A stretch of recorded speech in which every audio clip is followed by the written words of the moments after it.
రాజన్న సిరిసిల్ల జిల్లా భారతీయ జనతా పార్టీ ఆధ్వర్యంలో 80వ స్వాతంత్ర దినోత్సవ వేడుకల్లో భాగంగా హర్ఘర్ తిరంగా ర్యాలీ నిర్వహించారు. పట్టణంలోని అంబేద్కర్ చౌరస్తా నుంచి బతుకమ్మ ఘాటు వరకు ర్యాలీ కొనసాగింది. జాతీయ జెండాలను చేతబూని బీజేపీ నాయకులు, కార్యకర్తలు, యువత, ప్రజలు పెద్ద సంఖ్యలో ర్యాలీలో పాల్గొన్నారు. జిల్లా పదాధికారులు, వివిధ మోర్చాల అధ్యక్షులు, బీజేవైఎం నాయకులు, బూత్ అధ్యక్షులు, ఇన్ఛార్జీలు, కార్యకర్తలు పాల్గొన్నారు.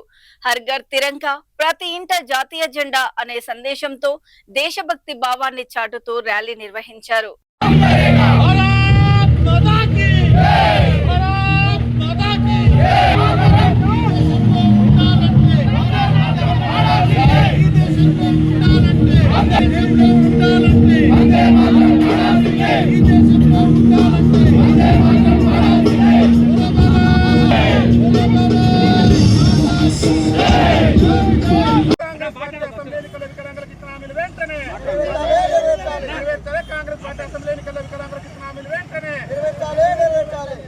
భారత వికలాంగుల హక్కుల పరిరక్షణ సమితి ఆధ్వర్యంలో రాష్ట్ర ముఖ్యమంత్రి రేవంత్ రెడ్డి గారి సొంత నియోజకవర్గం కొడంగల్లో ఉన్నటువంటి అంబేద్కర్ చౌరస్తా వద్ద మాకు కాంగ్రెస్ పార్టీ అసెంబ్లీ ఎన్నికల్లో వికలాంగుల సమాజానికి ఇచ్చినటువంటి హామీలు నెరవేర్చాలని చెప్పేసి ఇవాళ భారత వికలాంగుల హక్కుల పరిరక్షణ సమితి ఆధ్వర్యంలో ఇవాళ ఈ రాష్ట్రంలో చాలీ చాలని పింఛన్లతోని బతుకు జీవుడా అంటూ కాలం వెళ్లదీస్తున్న మేము అరటి తొక్కలు తింటూ మా యొక్క నిరసనని అంబేద్కర్ చౌరస్తా వద్ద తెలియజేసి రాష్ట్ర ముఖ్యమంత్రి గారికి మా యొక్క నిరసనను తెలియజేస్తున్నాం.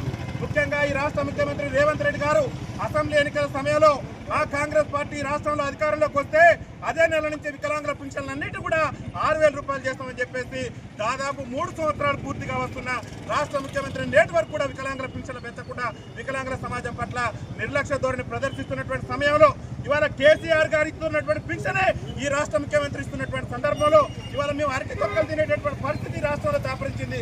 ముఖ్యమంత్రి గారికి చలనం కలగాలి. ఎక్కడి నుంచో వికలాంగుల సమాజాన్ని కొడంగల్ గడ్డ మీదకి వచ్చి వాళ్ళ గర్జిస్తూ అరటి తొక్కలు తింటూ నిరసన వ్యక్తం చేస్తున్నది.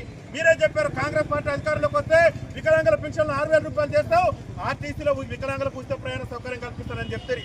ఇలా మా మహిళా అమ్మలకు, మా మహిళా అక్కలకు, చెల్లెలకు ఇవాళ ఉచిత రవాణా సౌకర్యం కల్పించి మా వికలాంగుల సమాజానికి ఉచిత రవాణా సౌకర్యం కల్పించకుండా మా పట్ల మీరు ప్రదర్శిస్తున్న వివక్ష అనేది మంచిది కాదు. ముఖ్యమంత్రి గారు వెంటనే తన తీరు మార్చుకొని రేపు ఆగస్టు 15 అంటే ఈ దేశానికి స్వతంత్రం వచ్చినటువంటి రోజు కాబట్టి ఆ స్వతంత్ర దినోత్సవం రోజున మీరు ఎన్నికల్లో ఇచ్చినటువంటి హామీ మేరకు ఆర్టీసీలో వికలాంగులకు 100కు 100% రాయితీతోని ఉచిత ప్రయాణ సౌకర్యం కల్పించే విధంగా రేపు అధికారిక ప్రకటన చేయాలని చెప్పేసి ఇవాళ మేము అరటి తొక్కలు తింటూ ఈ అంబేద్కర్ సాక్షిగా కొడంగల్ నియోజకవర్గంలోనూ మా యొక్క నిరసన వ్యక్తం చేస్తున్నాం.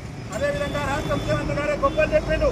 మా కాంగ్రెస్ పార్టీ అధికారంలోకి వస్తే ఈ రాష్ట్రంలో వికలాంగులందరూ కూడా స్థానిక సంస్థల ఎన్నికల్లో రాజకీయ రిజర్వేషన్ కల్పిస్తామని చెప్పేసి ఎన్నికల మేనిఫెస్టోలో హామీ ఇచ్చారు.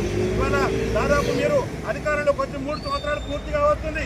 మా వికలాంగుల సమాజానికి రాజకీయ రిజర్వేషన్ కల్పిస్తామని చెప్పేసి ఈ కాంగ్రెస్ పార్టీ ఏసీసీ ఎన్నికల మేనిఫెస్టోలో మీరు పొందుపరిచి మాకు రిజర్వేషన్ ఇవ్వకుండానే మా ఓట్లతో మీరు ముఖ్యమంత్రి గారి గద్దెనెక్కి మాకు రిజర్వేషన్ ఇవ్వకుండానే ఈ రాష్ట్రంలో గ్రామ పంచాయతీ ఎన్నికలు నిర్వహించి మాకు గొంతుకోసేటటువంటి ప్రయత్నం చేశారు. దయచేసి రాష్ట్ర ముఖ్యమంత్రి గారికి ఈ కొడంగల్ గడ్డ నుంచి, ఈ కొడంగల్ వేదిక నుంచి మేము ఒక విజ్ఞప్తి చేస్తున్నాం. రేపు రాబోయేటటువంటి గ్రేటర్ హైదరాబాద్ ఎన్నికల్లో కూడా వికలాంగులకు ప్రత్యేక రాజకీయ రిజర్వేషన్